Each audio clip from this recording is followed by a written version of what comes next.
Next topic వచ్చేసి insert ట్యాబ్లో ఉన్న blank command, blank page command.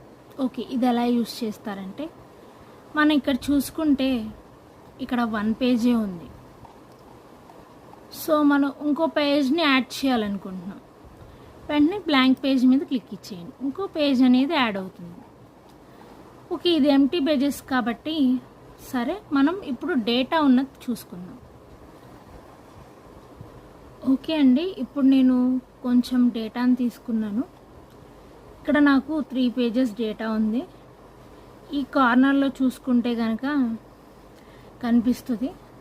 Okay, చూద్దాం.